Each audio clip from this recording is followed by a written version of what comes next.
Assalamualaikum warahmatullahi wabarakatuh. Pemirsa Lisan yang budiman di mana saya berada, pada kesempatan bincang lisan kesempatan ini, alhamdulillah kita bertandang ke tempat tinggal salah satu guru kita, Ustaz Abu Nadhiro. Syukron Ustaz sudah menerima kami dengan lapang dada. Dengan lapang dada. Insya Allah nanti kita akan ngobrolin berkenaan dengan sistem peradilan. Karena gini Ustaz, beberapa pekan lalu, mungkin beberapa hari lalu lah ya, vonis yang sudah dijatuhkan kepada Verdi Sambo, yang beritanya hampir setiap hari disuguhkan oleh media ya, hingga kita sampai perhatian dan konsentrasi tertuju ke sana karena memang kasus ini betul-betul melibatkan banyak pihak, terutama ya pihak instansi kepolisian yang ternyata banyak yang terseret juga gitu. Namun begitu melihat persangsian dan vonisnya, ada dirasa pihak yang memang merasa belum mendapatkan keadilan. Karena dari pihak korban, yaitu keluarga Brigadir J itu berharap mendapatkan sanksi yang setimpal yang harusnya diberikan kepada Verdi Sambo. Namun pada faktanya tidak terjadi. Nah, dalam kesempatan ini memang kita di Bincang Lisan ini ingin mengambil kesempatan tidak lain untuk mengambil pelajaran dan ibroh bagaimana sebetulnya ya peradilan Islam dengan sekuler hari ini. Kita ngobrol santai aja Ustadz, karena memang kita ini butuh pencerahan sebetulnya harusnya seperti apa. Ya. Assalamualaikum warahmatullahi wabarakatuh. Waalaikumsalam warahmatullahi wabarakatuh. Pemirsa Lisan sekalian, rahmati Allah Subhanahu wa taala. Alhamdulillah, salatu wassalamu ala Rasulillah wa ala alihi wa ashabihi wa mawala wa la haula wa la quwwata illa billah wa ba'du. Ya, benar sekali. Jadi kita baru saja mendapatkan berita bahwa kasus terbunuhnya Brigadir J ini sudah diputus. Kemudian sudah ditetapkan bahwa pelakunya terbukti bersalah di depan pengadilan dan diputuskan seumur hidup ya. Begitu juga istrinya dan yang lain. Kalau kita bicara keadilan, sebenarnya kan memang manusia secara umum, secara naluriah menentukan baik dan buruknya itu berdasarkan nalurinya. Dan Allah memang sudah bekali itu. Jadi manusia itu bisa secara alamiah menentukan bahwa zalim itu adalah buruk dan adil itu adalah baik. Dan tentunya sifat keadilan ini akan selalu diusung oleh umat manusia, karena memang itu yang selalu diharapkan oleh setiap orang tentunya. Nah, tinggal mungkin kita bicara tentang bagaimana konsep keadilan yang ada atau yang ditawarkan dalam kehidupan kita ini. Apakah keadilan, misalkan bahwa kasus kemarin pembunuhan terhadap seorang Brigadir J kemudian diputus seumur hidup, itu adalah sebagai satu bentuk keadilan? Ya. Bagi satu pihak mungkin merasa itu adil, satu pihak yang lain belum tentu. Betul.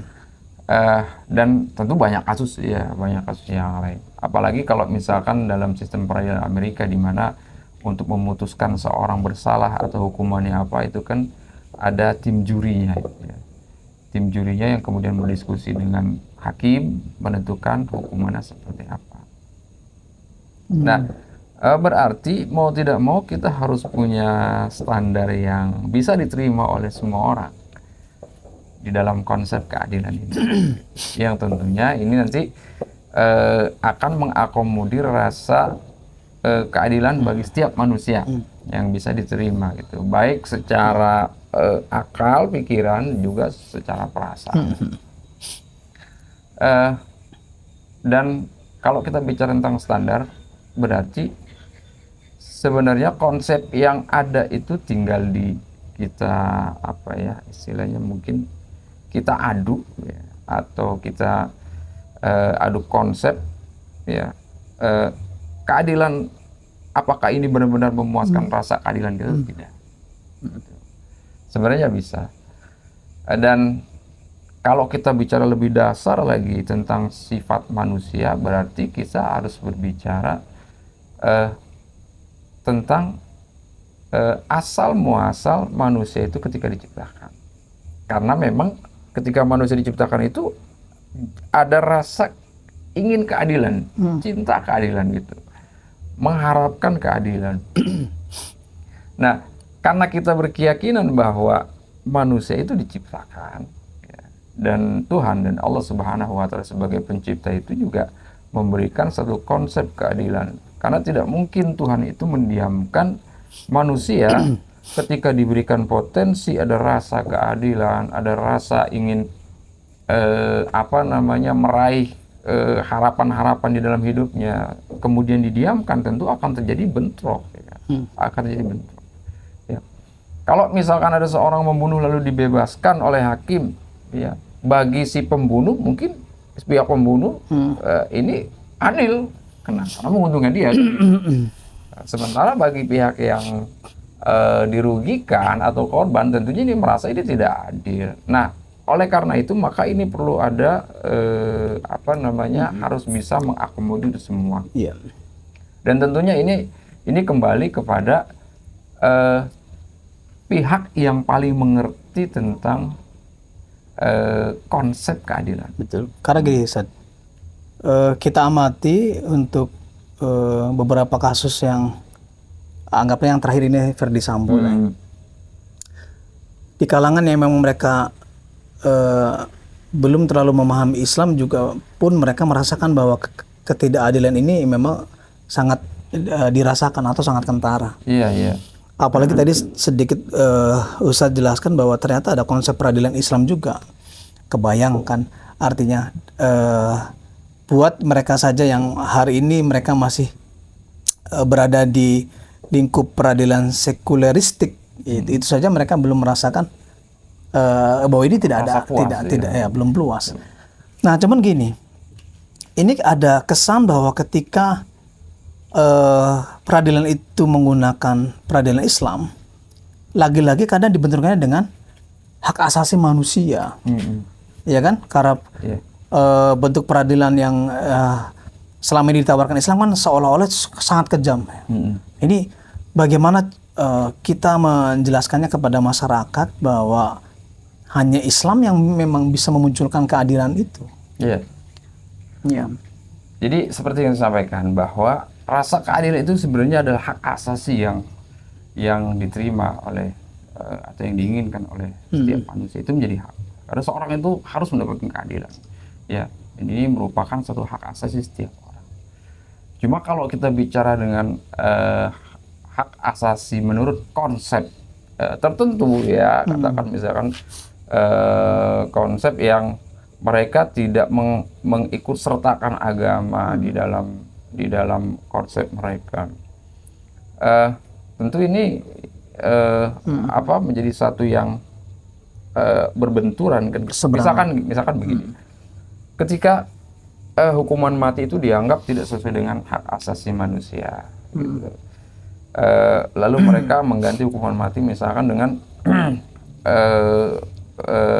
hukum seumur hidup ya, hukuman seumur hidup. Dan itu pun nanti ada kemungkinan untuk bebas bersyarat, ada yang kemungkinan tidak bebas bersyarat dan sebagainya, seperti terjadi di barat itu. Apakah kemudian ini benar-benar bisa mewakili hak asasi manusia gitu ya? apakah betul-betul mereka merasa puas? Kalau misalkan tiba-tiba pengadilan menyatakan setelah mereka menjalani satu hukuman tertentu mereka kemudian bisa bebas bersyarat ya, terus kemudian berkeliaran dan sebagainya.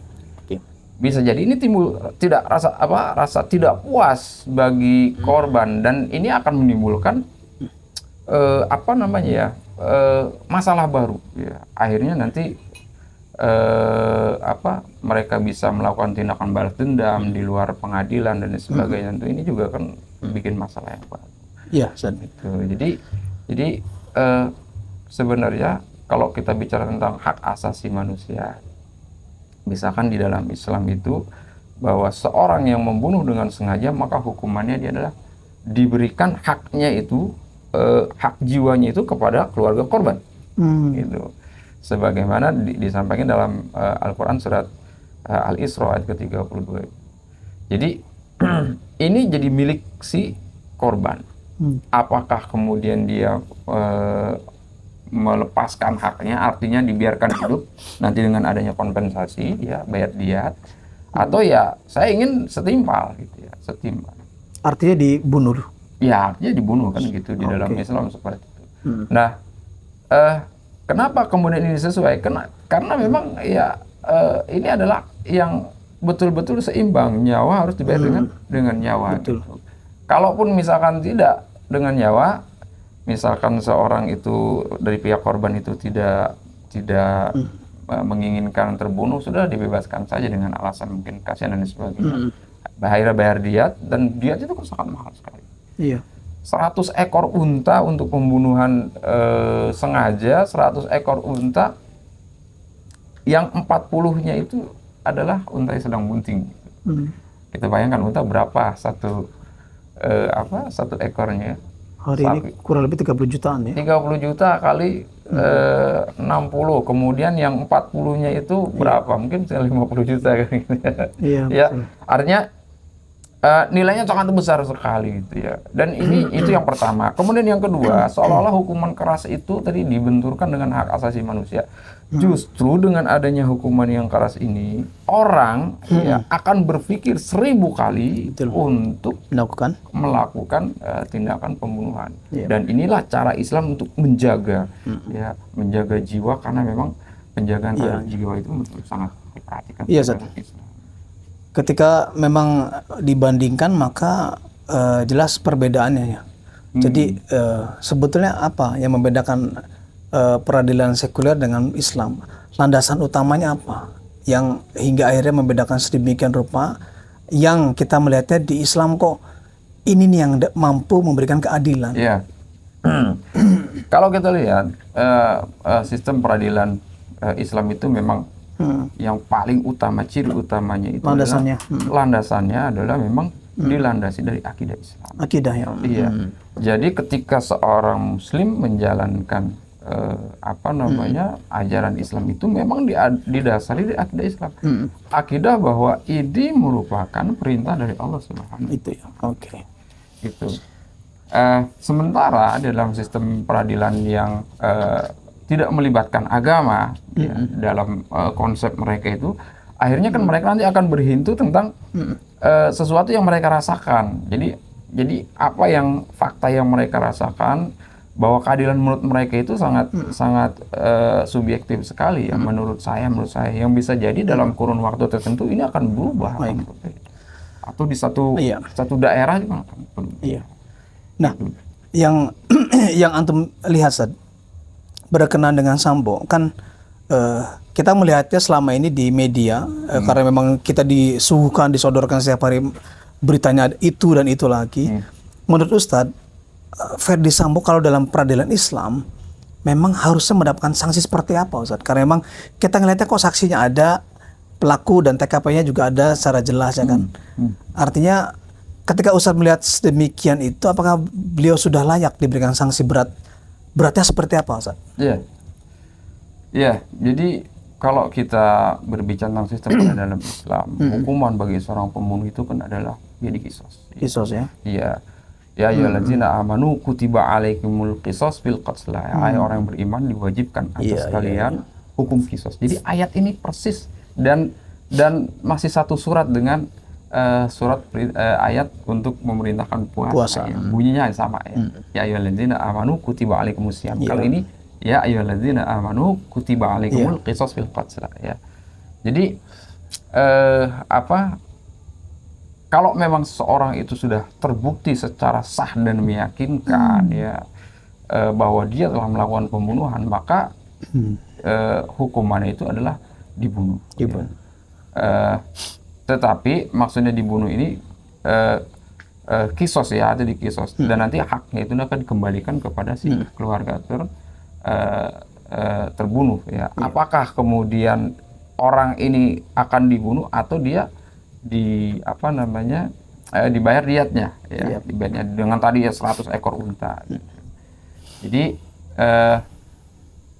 kalau menurut saya kalau ketika seseorang itu memang sudah terbukti dan untuk memenuhi rasa keadilan ya memang seperti itu. Tapi saya sekali lagi bukan berbicara masalah rasa ya. Betul. Bukan berbicara masalah rasa. Karena kalau berbicara masalah rasa itu berbeda-beda setiap orang. Itu subjektif lah.